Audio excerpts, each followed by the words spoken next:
Conor, welcome to the podcast. Thanks very much. Good to be here. Welcome. I don't know if you know this, but I ask every guest in 10 seconds or less, what is it that you do? Okay, I go with what is it I do? I go with the professional route for now, just as it relates to this podcast. I generally help everyday athletes to improve their body composition and performance. That's a brief synopsis. You have your website open in front of you, don't you? You're using your tagline. I've probably written it that much in different places that I have it memorized now. I know it's nice being it's nice clarifying exactly what we do, or what is the best of what we do. So no, brilliant. And how did you get into the whole world of training athletes for body composition and performance? I suppose like a lot of people came from personal experience where I would have played most sports growing up in some capacity, most of the common sports, but predominantly Gaelic football from basically age maybe 6 or 7 for my home club, Crossmaglen Rangers, right up until senior level, up until about 2 or 3 years ago when I just decided that there was a few different priorities and a few different plates that I was keeping up, and it was career, it was studies, it was work, different things like that. And just with the commitment that would have been needed to play at a high level that the club was at, I just decided that there was something had to give, and I didn't want to do it half-assed in any way. So essentially played football most of my life. And through that experience, I suppose, coming on to the senior team was a big change from underage, obviously, because you were dealing with guys who were maybe 10 years, maybe even more older than you at the time, definitely more, 15 years old, some of them, and have been playing senior football for so long. And I do remember getting on to the first training session and one of the bigger lads and one of the more senior lads in the team hitting me a shoulder and knocking me over and going, right, welcome to senior football sort of thing. And it was probably at that stage where I realized, right, there's these guys maybe doing things that I need to be doing to get up to that level, whether it's strength conditioning or the nutrition side of things. And start off with the strength conditioning, where one of the senior boys who I would have been getting lifts up the road with would have sort of metaphorically took me under his wing and said, look, do you want to make a go at us? Like, are you looking to really be a top player? Are you looking to make a go of the senior football?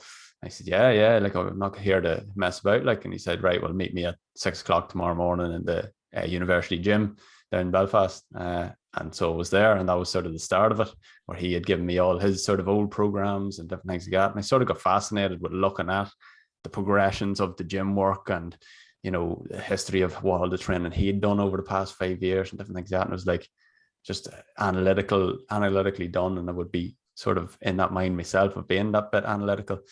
And I suppose I realized then at that point that there was things you could do to actually, that would get you stronger, that would get you fitter, that would give you an advantage over maybe someone else who was coming onto the team with you. And obviously that's strength conditioning. And along with that comes the nutrition element of things eventually, because you realize, right, well, to get the most out of these gym sessions and these training sessions, I need to be eating properly, I need to be recovering properly, I need to be fueling up. And that's probably where my interest started coming from. And then looking towards, right, well, how can I apply this? How can I, look for GA specific stuff? How can I find nutrition advice for that? And it was limited at the time, to be honest, because this was could have been 8 years ago now, maybe more, maybe 9 or 10 years ago now. And there wasn't really that much specific, but there was a lot of, the research done in marathon runners and in resistance training, as in like gym work. There was like the NFL studies, there was all these studies from different sports, rugby and stuff like that. And it was just a matter of then looking and seeing, right, well, what similarities do these sports have to football, and how can that be applied, and different things like that. And eventually then was just like, right, well, what I'm discovering here and what I'm learning here, maybe I could be sharing that with other people and putting it into more of a GA context. And obviously into other sports as well, but eventually at the start predominantly it was GA focused, still is to a large degree now, but that was sort of where the journey ended up taking me towards sharing it with other people, and eventually then setting up services and products that reflected that and that would allow me to help people who needed the help with that. So that's just led me to the point probably today where we're helping sort of athletes and people who consider themselves athletes, even if they don't play a sport, to get to that level of improving both body composition and performance. Because realistically, I think most people want that element of both, being able to look good, but also being able to perform well. Yeah.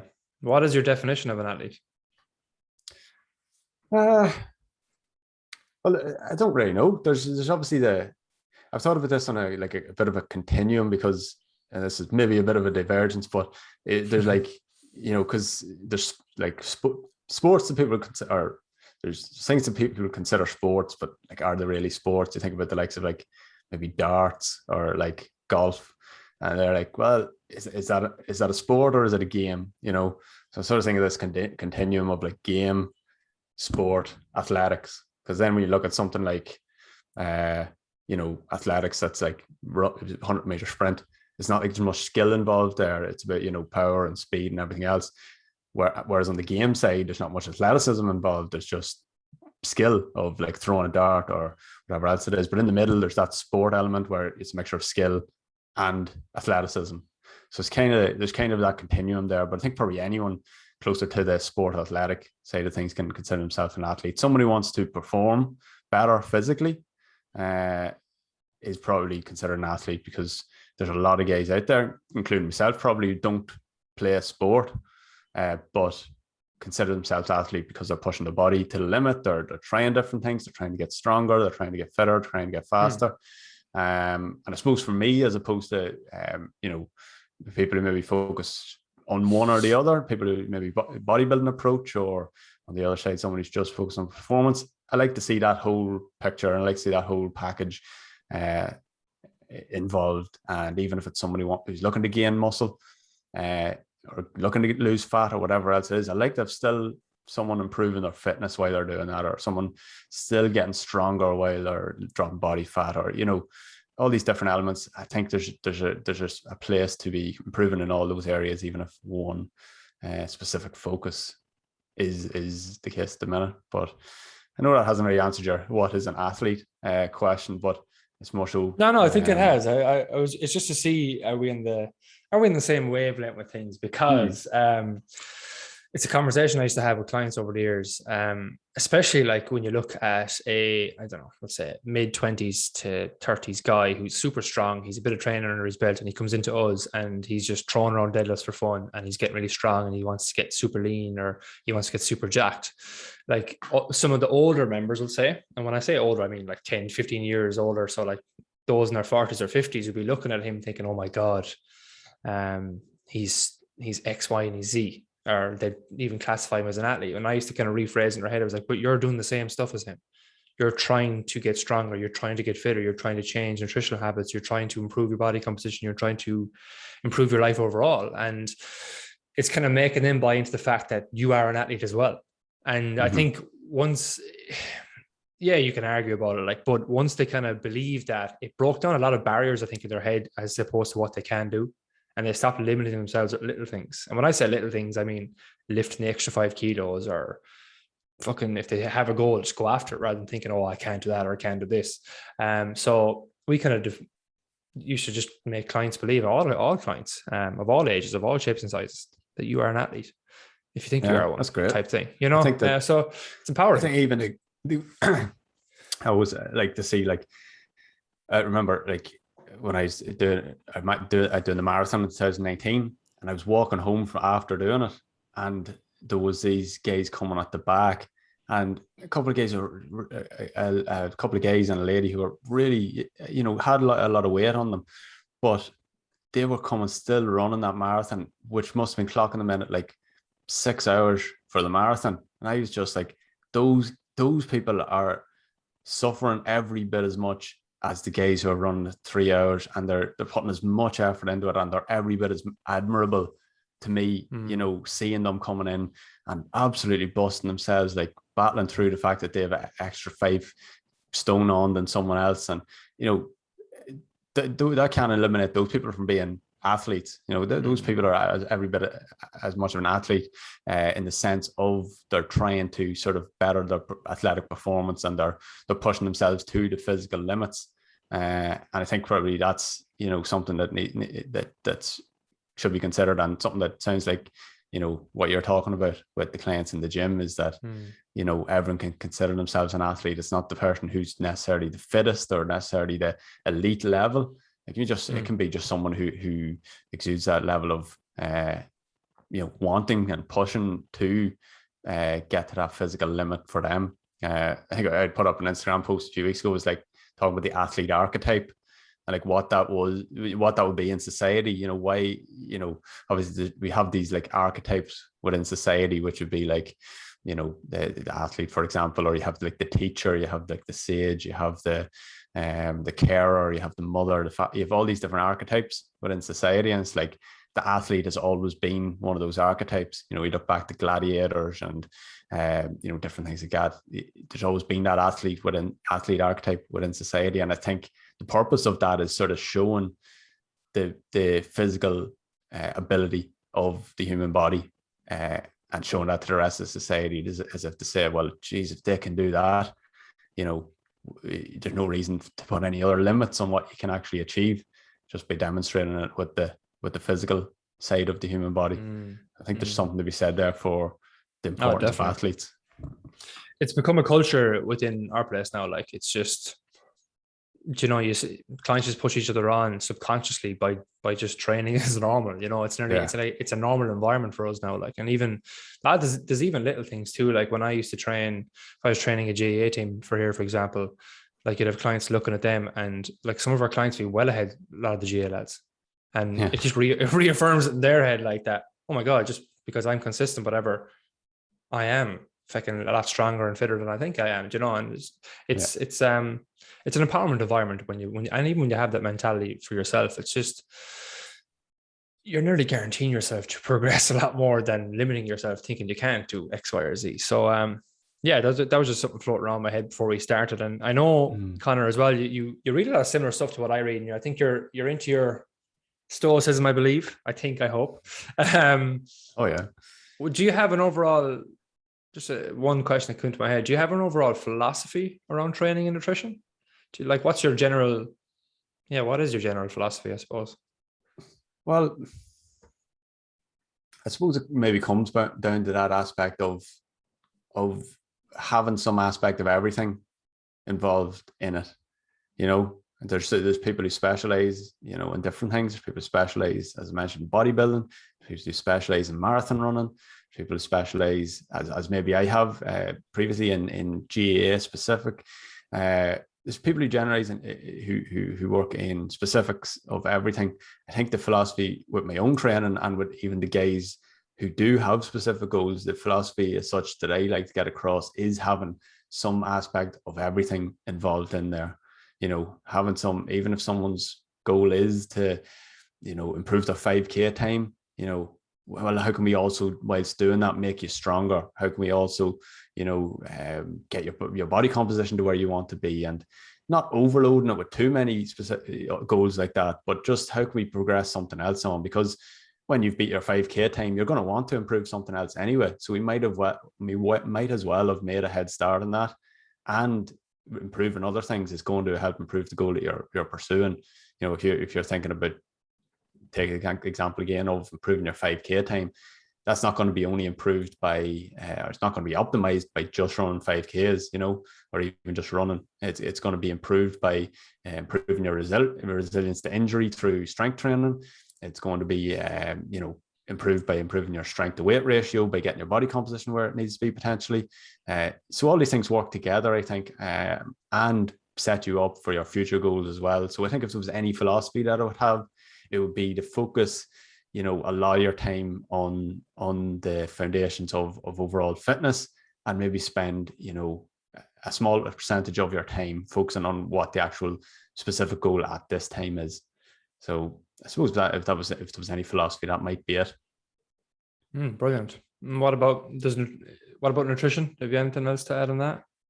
Like, what do you I think believe? Like, actually, I'll change that question, because I asked this question to some of our online clients when they get on board with us. It's the very last thing I'll ask them when we're putting together a program from them. And it's, what is your definition of a healthy diet? I know I put nearly healthy in quotations, but like, what is your definition of that? I don't know if I don't have a concrete definition as such, but it's an interesting question to look at, because I know you have like the optimally healthy diet for, let's say, your the internal workings of your organs, for example, which would probably be what you would consider health as such, as the internal workings of your inner organs, whether that's your digestive system, your ability to process food, your brain, how that's working, and that side of things. But you've also got the sort of more external elements where you're talking about, is it worth eating the best quality food if it means you're putting yourself out of social situations, or feeling like you're completely under pressure with having to eat a certain thing at a certain time, and that's causing you stress, and is that a healthy diet? Might be healthy in the sense you're getting all your macronutrients and micronutrients, but it's neglecting that other element of food, which is the social environment that comes into it, where you even look at a lot of the likes of the Mediterranean diet, and you look at different diets and for different cultures, and you look at it maybe from a nutritional perspective, strictly in macro and micronutrients, and it might be obviously better than most people's diet. But I think that the theory that seems to be coming out a lot is how that interacts with the social element of things, and how that actually is affecting people's health as opposed to the actual foods. For example, you have the studies that show that someone who drinks moderately tend to live longer than someone who doesn't drink at all. And you go, well, why would that be? Alcohol's not this, it's a depressant, it's these different things, and you ask yourself why, and it's maybe because, well, maybe people who are drinking alcohol more often are socializing more often, and maybe that's bringing even more health benefits than potentially the whatever dehydration caused by drinking beer. So there's all those aspects that come into it, and then you look at the idea of, well, if someone's got athletic goals, is the healthiest diet the one that's going to get them optimally, healthy on the insides and different things like that, or is it the one that's going to be best directed towards our goals? Is it going to be something that's, you may be sacrificing a bit of health by eating so much food for a specific goal, but that achievement at the end of the year, maybe that was worth it for your psychological health. So it's a very complicated subject, and I know that's why you asked the question, was to sort of, I don't know what you're trying to sort of say, like, it's not all about the specific foods you're eating, and eating, vegetables and everything else the whole time. So it is an interesting one. What's your thoughts on that? And what I know you probably have a reason for bringing it up, and what was your reaction? From a client perspective, from an online client, because we don't see them in person, it's just to kind of get their overall philosophies around what do they believe nutrition is meant to be like. So if I see someone say, oh, a healthy diet means I track my calories, it raises red flags. I'm like, okay, I know what work we have to do here, or where you might start with someone. And then from another perspective then as well, we had a conversation around this with our staff on Monday, because we're going through the kind of psychology of coaching nutrition at the moment for staff development stuff. And I asked that question. I was like, what is your definition of a healthy diet? And one of our newest staff members was saying, basically, get your micro and macronutrient needs in. She said it in a roundabout way, but that's what she was trying to say, while still enjoying life. So enjoying your treats, as she described it, and whatnot. And it's a very similar philosophy to what I have. Like, we want our clients to, yes, eat your veggies, get your micronutrients, eat your protein, but eat according to your preferences, eat according to your lifestyle, eat according to your social life as well, without overly impacting your goals, if that makes sense. So absolutely. I used to kind of say just a little bit of a tagline, like, we make losing fat easy, was one of them. And another one I used to use, still use, is like, we help people get lean while still living a real life. And that just basically means, how can you do things without feeling guilty? How can you do things without thinking there's good and bad foods, and learning what those caveats are, learning the principles behind nutrition, et cetera, et cetera. And I think that's what you did explain there in a, You put it much more succinctly. Because like once we know principles, we can adapt them, like, and Yeah. I think the same applies for performance nutrition, because that's what we're going to dive into next. There's no, like I do, the lads, when I used to, always when it comes to game weeks, we've a game, what will be Thursday, we have a game in two days time. And always I'll get a few of the younger lads coming to me messing and joke with me, oh Dave, have you the bowl of Cocoa Pops ready? Because I used to always put up bowl of Cocoa Pops on my Instagram, where I'd share it with the private lads on the game day, because it was just a ritual for me, and it still is. Most of my pre-match meal is just a big fuck off bowl of Cocoa Pops. I can easily digest it. It gives me my carbs, gives me a bit of protein. I feel good after it. I'm used to it.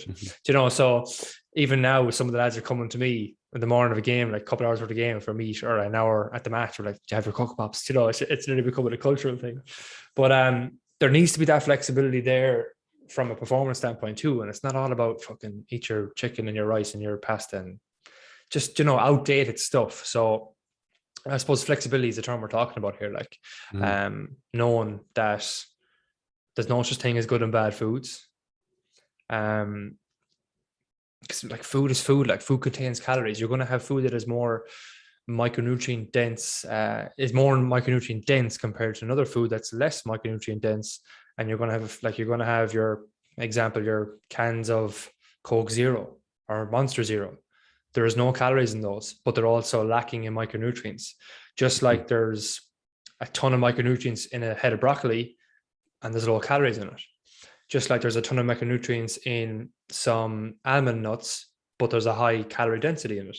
Again, it's just, it's understanding the context as well. Yeah. Do you imagine someone who's starving, like, literally starving, who hasn't had food for days at McDonald's with like extremely high calorie foods, or any takeaway, is probably really nutritious, as in contains a lot of nutrition in the sense of calories for that person. So it's like, I know that's an extreme example, but it's also the context of it. You might look at that from a performance standpoint and say, well, is a big salad with all the best superfoods in the world the best thing to be eaten before a match? It's a very healthy meal to have, but you're not getting your carbohydrates in there. You're maybe feeling very heavy because of the high fiber content, and it's like context matters hugely too. So yeah, I think what you're saying is absolutely right. You can't take foods in isolation and say whether they're good or bad. Yeah. And even you got to look at the overall context, the overall nutrition, the overall diet, and even at that, it's not a matter of saying good or bad. It's more so, is it productive towards your goals and your overall health and enjoyment of your life? Like, you need to think about it too in terms of if I was carb loading the day before a game, I'm upwards of probably 4,000 plus calories. I need a burrito to hit those calories. I need calorie dense foods. But a very good point to raise there. But yeah, if somebody was starving, like if I went on a full day hike and I only had a bit of yogurt, a banana, and a coffee on the hike, I'm going to need a lot of food later on just to replenish things. Yeah. So I'm going to be looking for the highest calorie fucking meal I can. As you said, where's the context of these things fit in? Fantastic. So I suppose from there, we want to touch on, I suppose, the week of a game. Yes, it's more specific to GAA, but this can probably apply to people running 5Ks and 10Ks and probably marathons, half marathons, etc. The principles are still the same. Excuse me. What are the big rocks we need to look after in the lead up to a game? So game week, I suppose. Yeah. I think, and even within game week, I think it's important to look at the big picture as well, of saying, right, well, look, if you're coming game week and starting to think about your nutrition, yes, there's going to be a few things we can do, but you need to be looking at the overall, the overall weeks leading up to that, weeks and months leading up to that, because ultimately that's what's going to affect your body composition going into the match, the adaptations you've got from training sessions the weeks and months beforehand. So putting that aside and looking at saying, right, well, don't just focus on the week of game day nutrition, as I'm sure a lot of guys will. And yeah, once you put that aside, you can start to look at game week nutrition. So presuming you've all your, you've most of the boxes ticked outside of that. Game week, you're looking mainly at keeping they are pretty similar to what it has been, not making any drastic changes to it, but looking towards then closer to the actual match is to start looking at the fueling predominantly, and looking at maybe the carbohydrate loading side of things. And the reason for that obviously is, and I'm sure I've covered this in many podcasts before, is looking at, you know, having the fuel in your system for when it's required on game day, so that you're not limiting yourself by the amount of fuel you have in your muscles. And therefore, you know, that's one thing out of the way that you don't have to worry about going into match day, and even, you know, getting the performance benefits out of that. So that would be the big thing, would be the carbohydrate loading. And, you know, keeping foods relatively similar outside of that. Same with like supplements or anything like that leading up to any type of performance event. Messing around with stuff the week of it or the days leading up to it, it's probably going to end in disaster. So you want to have everything you're doing on match day, you want to practice beforehand and keeping it relatively similar. So I think in the week leading up to that, that's the main thing, is keeping it similar, coming close to the match days, looking at a carb loading approach. We can obviously go into that, you know, a bit more specific if you want. Yeah. What is your carb loading approach, I suppose, with most athletes? I like keep it simple as possible. And there's different levels of that, obviously, of simplicity and complications. But I like to, there's different approaches for different people. And the longer the event gets, maybe the more you have to consider days ahead of time as opposed to the day before. But most of the guys I work with, I tend to just use the day before as your carb loading approach. And that's basically consistent of increasing your carb intake to somewhere between like 6 to 9 grams per kilogram body weight. Again, that will depend on sort of where your goals are at the moment, in terms of if you're trying to lose body fat and really trying to push that side of things. Maybe you want to look at keeping to the lower side of that. If you're not used to eating that much food, you might want to also look to staying at the lower side of that. If you're used to eating a lot more, pushing towards the bigger side. And maybe for someone who's starting off the lower side, maybe over time getting it up to more and more as you go. Now, when we talk about figures like that, 6 to 9 grams per kilogram body weight, it's going to turn people off straight away, because it's like a complicated thing that you have to work out and stuff like that. So if you want to just more of a simple approach where you're not worrying about figures and, you know, calculations and everything else, add an extra portion of carbohydrates to each of your meals the day before a match. It's a very simple way of doing it. You might want to look at, you know, half a portion extra to a full portion extra of whatever you're used to having. So if you're used to having, you know, if your meals are usually like porridge in the morning, you know, rice and chicken and vegetables at lunchtime, and some like potatoes and salmon in the evening, and maybe you have a snack later that night, simply taking, you know, your porridge and adding an extra couple of scoops to it, taking your rice at lunchtime and adding an extra portion or two to it, and the same with your potatoes then in the evening. And then maybe for your snacks, you're looking at increasing them, getting in the likes of the stuff you talked about with the cereals, the breakfast cereals, and maybe a few sweets and biscuits and stuff like that. You want to limit maybe, you know, your approach to that, where you're not taking in, you know, different type of pastries and different things that are going to also bring with it a lot of fat as opposed to carbohydrates. And yeah, a simple approach. It's like each meal, thinking about, right, how can I increase the carbohydrates by a good whack here, knowing that they're going to be stored in the muscles for the next day when I'm actually going to be using them. 100%. Because we know at the end of the day, like if we can increase somebody's energy for a game day, they're going to have more energy availability for that game day. So ultimately, it does come back to calories. Like by increasing your carbs, you're going to be increasing your calories, but you're also increasing the stores that you need for that day. I mean, let's just keep it simplistic in that front. So by essentially doubling up on your carb portions there, it's a simplistic way to do it. You're not changing foods, and that's something that you can play around with. It was funny because I was talking to one of my best friends before last week's game, the day before, and he was just asking me, "Oh, what's your plan for the day?" It was a weekend, like, and I was just like, I'm just focusing on getting the food in. I said to him, I'm actually going tracking today, because I think I actually underate for the last game, and I want to make sure I'm hitting my carb targets for this game, because I've done this for years, and I think I planned the last game, I think I was around 500 grams of carbs, and I hadn't tracked in MyFitnessPal, I don't know how long. So I whipped it out that day just to make sure I was hitting that gram number. And I realized that if I didn't track, I would have been probably 200 grams off it easily. So for me, it just made sure that I was hitting those targets. And he said back to me, he goes, "Are you not overcomplicating? You know, you're not overcomplicating the day before game, Dave." And I nearly felt like saying to him, "You're forgetting this is my job." But again, a friend, he coming from a good place. I was just like, "No, I'm just making sure I get my carbs in." You know, because for him it would have been overcomplicating it. You know, oh, for him, completely. maybe his approach to, you know, game day, the day before game, was just making sure I had enough water in the system, or making sure I wasn't eating the Chinese the night before. You know, maybe that's Water that's as and complicated as someone wants to a get. big dinner and water. Yeah, Like, yeah, I'll have a big dinner for a game tomorrow. It's the same with a lot of lads, like, and it is, and it's only when I asked them that we kind of figured out. Another one of the lads who's in our full forward line, that I actually noticed some games he'd be absolutely like just dead at the end, and I'd ask him after how you feeling, like the day after or training session after, you know, and he'd be like, "Oh, just my legs gave way, like my legs felt really heavy." And I said, "What's your eating like the day before a game and the day of a game?" He said the day of a game he's not able to eat anything. He said he's able to eat sweet fuck all. The day before, by what he described to me, was kind of like a normal day for him, and I know he doesn't eat much. So I just said to him, like, why don't you try and do this? And it was what you said there.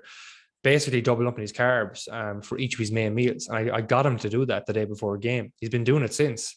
And he's the guy who was on to be about Cocoa Pops. The difference in him is huge. He's not he's not becoming empty during a game now. He's able to go the full length without having that issue. Unbelievable. You know, it's unbelievable as well, because you can, with a lot of my guys, I find that if you're able to do that, and it's such a big change for them in terms of energy and stuff like that, you can actually be still able to you know, lose body fat during season, even, because you've got such a performance benefit from matches out of getting your game day nutrition right, that you can actually afford to still be in an energy deficit throughout the week for the most part, and still make that progress, because it's kind of offsetting it that a little bit. It's such a dramatic change that, you know, that people see if they go from, as you mentioned, your friend not really doing anything about it, to now, right, all the simple change of just getting extra food in. So, but I think great to hear that when your recommendation for just adding those carb sources in, it's so simple. Like, it really is, like, add carb sources in, add a bit of fruit, add some sweets. You're probably going to be doing pretty good at that if you don't do it already. And then if you're someone like me that is, you know, tied with different realms and whatnot, yeah, you can push the boundaries, your carb targets and yada, yada, yada. But like, I rarely get into that with lads. The only clients I get into that with are clients that are similar to myself, and they love numbers and they've done it for a while, they've tracked for a while, and they want to maximize the balls out of things, you know. And it's class to see when they do apply it then and they come back and how they felt during that game. Like, the feedback is just phenomenal. Hearing that, because like, even if you're someone like me as well, that you're nervous on game day, you butterflies, you can't eat a lot. It's reassuring to know that you've done what you needed to do the day before. And that's a big psychological thing for me. So I know, even if I didn't eat feck all in the game on the game day, I know that the hour before a game, the least I'll be able to do is sip on an energy drink. I'll be able to take my electrolytes. Probably 3 hours before, I'll be able to have a basic meal. And even though it's not as big as I want or as carb heavy as I want, would say, even though I wouldn't have that big anyway, that close to a game, as I said, I still know I've done what I need to do. So I suppose there's no point in laboring that point anymore. Like, what happens then on game day? I know it depends on the time of a game, but talk me through my match, which I have this Saturday, 4:45. What would I do on Saturday morning? Well, I suppose, like, as you mentioned, once you have that box ticked for the day before, you can go into game day knowing, right, all I have to do is just not do anything drastic that's going to mess me up, that's not going to make my digestive system struggle, or, you know. So it's not like not taking any absurd supplements or foods that you haven't taken before because you've heard, you know, they're really good for performance or whatever. Like beetroot juice is a big one that, like, is obviously has a potentially beneficial effects, but it's like, you've probably heard stories. I certainly have heard stories of people taking beetroot juice for the first time and just haven't agreed with them on game day, and they're ending up, you know, in toilet disasters and stuff like that coming into the game. So I think for me, game day, once you have the preparation done, a lot of it is about just getting out of your own way and not doing anything that's going to going to mess you up the digestive system wise, energy wise, and stuff like that. And then looking at like optimizing a little bit more is looking at sort of the pre-match meal as such, and that maybe if you're matched in the evening, you're probably going to be having a meal, or maybe even a meal and snack before that, and that's probably just going to be a regular meal. But you do want to be getting some form of carbohydrate and protein in those meals. Protein wise, it's for the basic reasons why you're always going to be wanting to have protein in most of your meals. It's just to have that, make the most of that opportunity to get your muscle protein synthesis response, which you want to be getting in, 3 to 5 times per day anyway. And then with it being match day, you're going to want to make sure that you are providing the recovery substrate for your muscles, essentially breaking down as such in the match. So you just want to be supplying that with each of your meals.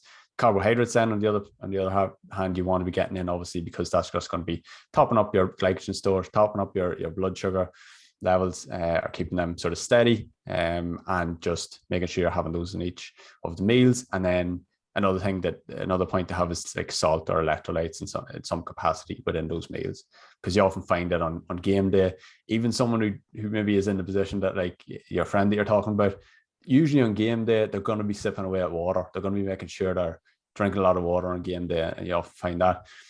Now, if you're drinking a lot of water, obviously that's great, but if you're drinking so much water that it's a lot more than usual, you may be diluting the electrolytes within your body.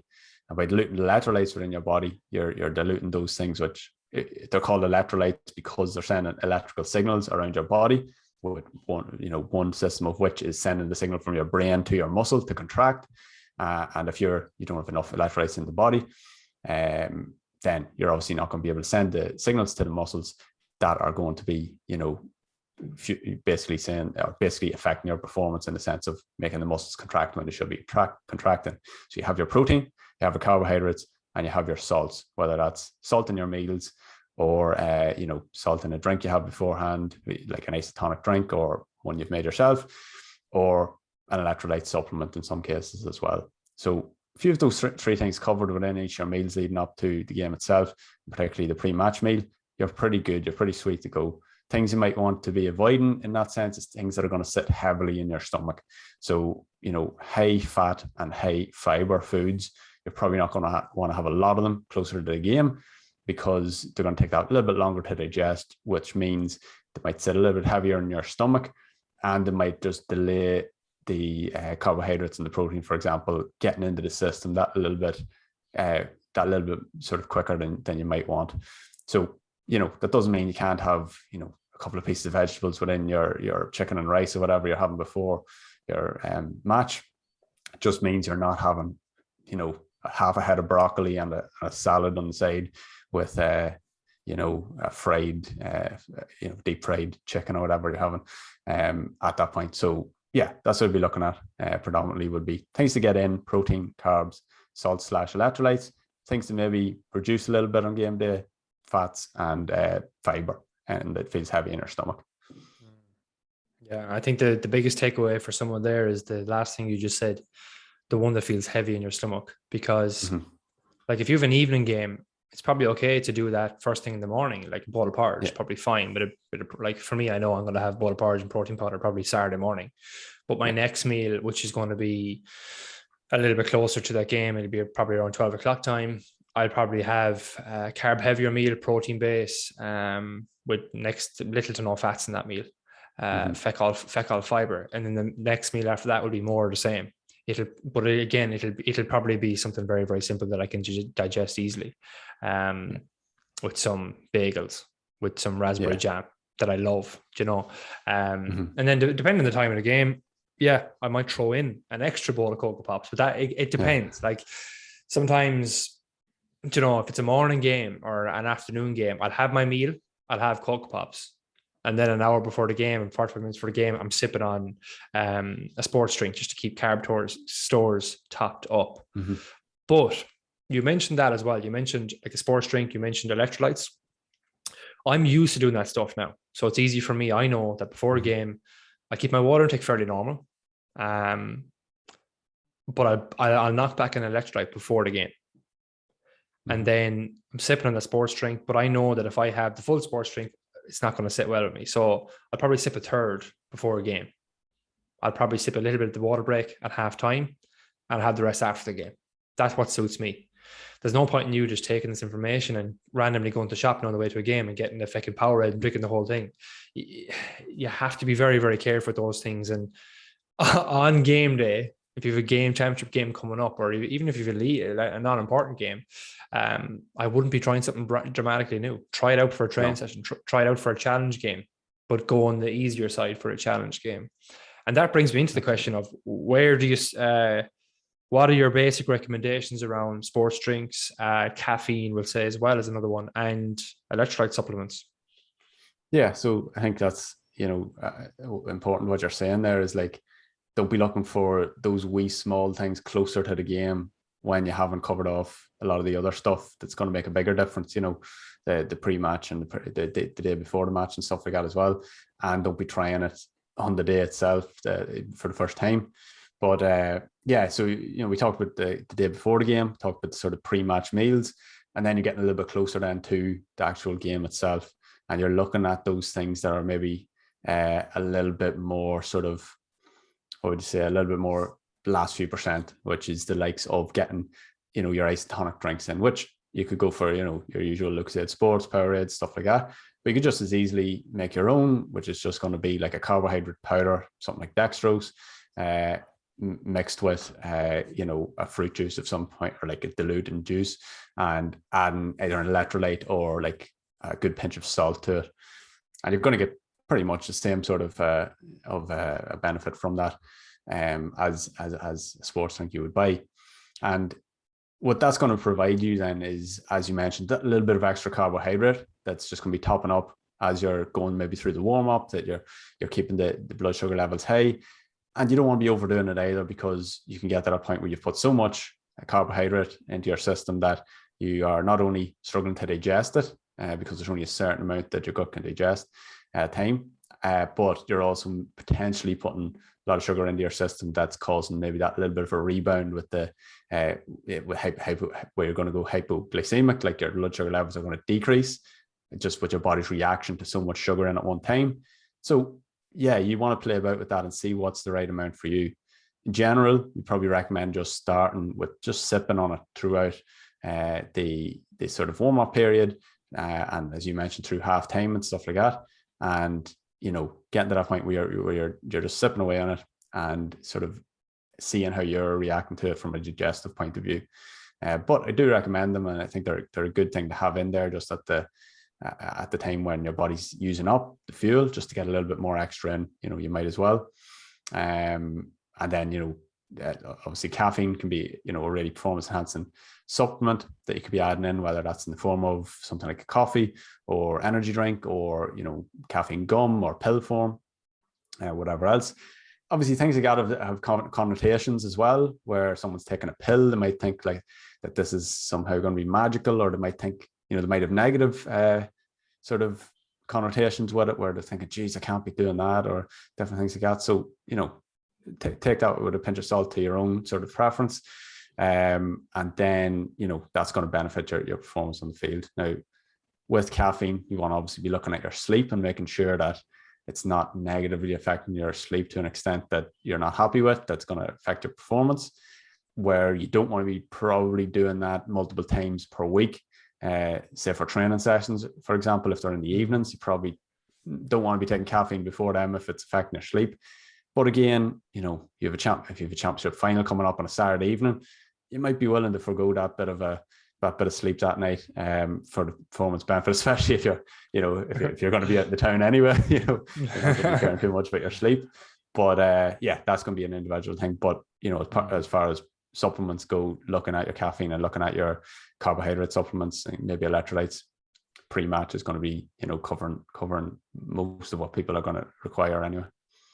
Like, just personally for me, I know I'm somebody where, especially if I have an evening game, if it's a hot day, I find it very hard to rehydrate myself. I just find it hard, and I don't want to drink water after a game. It's weird. I just don't want to. It's a weird thing. I love sparkling water after a game. I love sparkling water anyway, but there's only so much sparkling water I can drink, So electrolytes for me, they tick the box of me not getting a fucking banging headache after a game. you know, so that's a large part of why I take electrolytes. But there's also the subconscious there as well, knowing that I'm doing everything I can, you know, to perform at the highest level.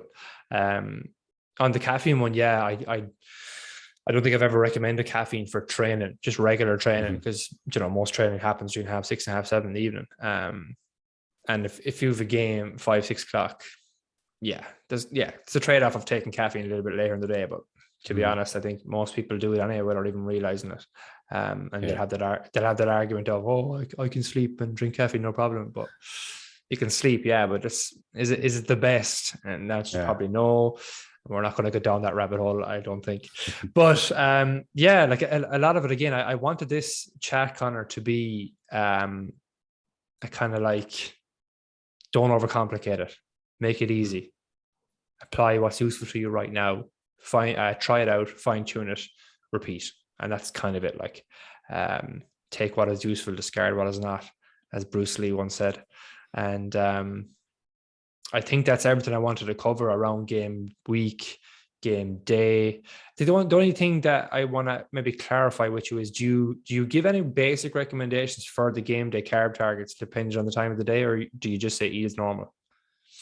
I would generally have it as, it depends on the person that I'm working with, because often if someone's sort of starting out with their nutrition journey, or maybe a little bit more advanced where they have been tracking their food consistently, they're going to have either a regular daily intake, like this is in general, they're going to have a regular daily intake to try and hit every day.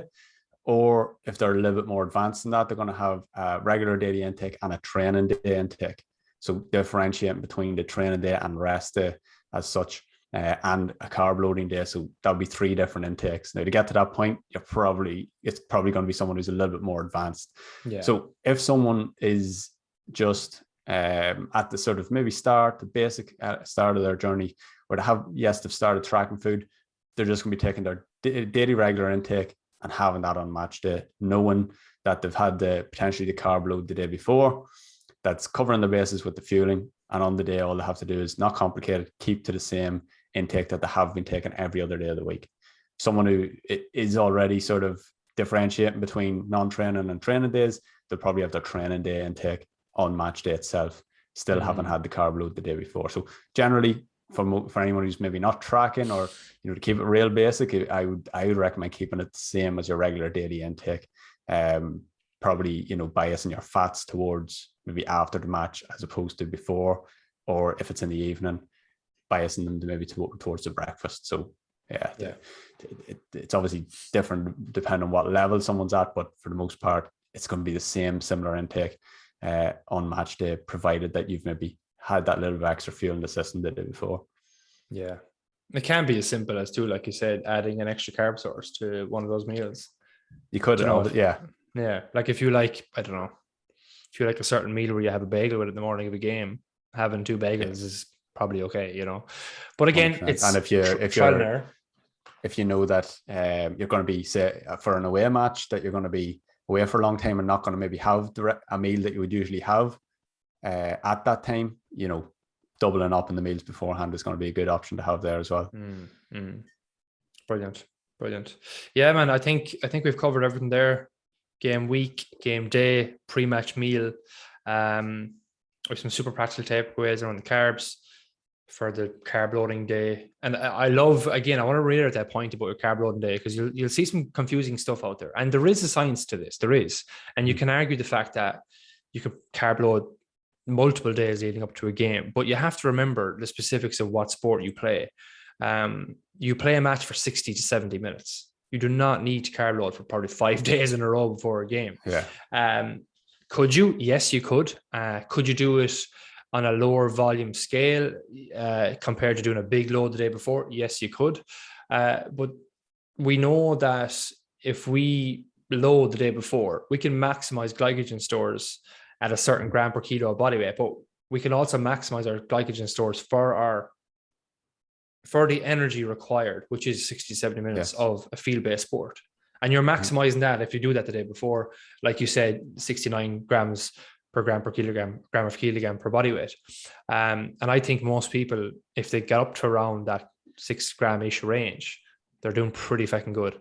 Exactly. Because realistically, you don't even need the it's not as if you have to maximize the glycogen storage, because yes, if you're running a marathon or something like that, you'd want to have the absolute maximum. But as you say, it's only 60 to 70 minutes. You know, you're not going to be using all your glycogen storage within that 67 to 70 minutes. Now, obviously, if they're extremely low, you might be using what you have there, but yeah, you don't need to be absolutely maximizing it to the point that if you're doing an ultra marathon, so those 3 to, you know, a full week of carb loading or 3 days of carb loading, it's not going to be needed. Yeah, 100%. I think subconsciously what starts to happen anyway when you get a bit more advanced is if you're 2 days out from a game, you might constantly eat a little bit more than 2 days out anyway, getting prepared for the day before, which is what I start doing now anyway, like, you know, but again, that's just stuff that kind of happens as a natural progression to this. But I have, even recently, I've seen stuff floating around on Instagram of graphs of like, having high and low days the week of a game day, and then like having like a super high day, super low day, then pre-match meal is like 10 grams, but yet they've done high days. Just silly and unnecessary. And it's just really, like someone who's going to put, I don't know who posted that, or I know I haven't seen that myself, but someone who posted that maybe hasn't coached as many people to the point where, like, you know, if you've coached a lot of people, to give that to someone, it's like they're not doing that. No way are they doing that. Like, me or you or I might do it if we thought it was absolutely optimal. 10 grams per kilo. Not. That'll help, man. Yeah, that's 900 grams of carbs after have. Is that right? Yeah, is that right? Yeah, it will be. 90 kg, yeah, geez. That's nearly double the intake I had last week, and I struggled last week. Like. Yeah. that's 3,600 calories worth of carbohydrates. Yeah, alone. Yeah. That, my friends, is literally taken from a textbook and put into an Instagram post, which is what, to be fair, a lot of personal trainers do because they don't know any better. They're just trying to share education at the end of the day. But you just have to pull it back into real world context, which is what I do, and is what you do very well, Conor, as well. So, yes, Conor, where can people find out more about you? I suppose you go to knowyourselfperformance.com, the website, or probably for most people, handiest thing to do is just search on Instagram at Know Yourself Performance. Give me a follow on there if you want, and I'll be putting out different things there, infographics and videos and stuff like that. So yeah, I think that's probably the two best places: website and Instagram. Yeah, brilliant. And you can see what I'm up to there. I will link all those up anyways in the show notes.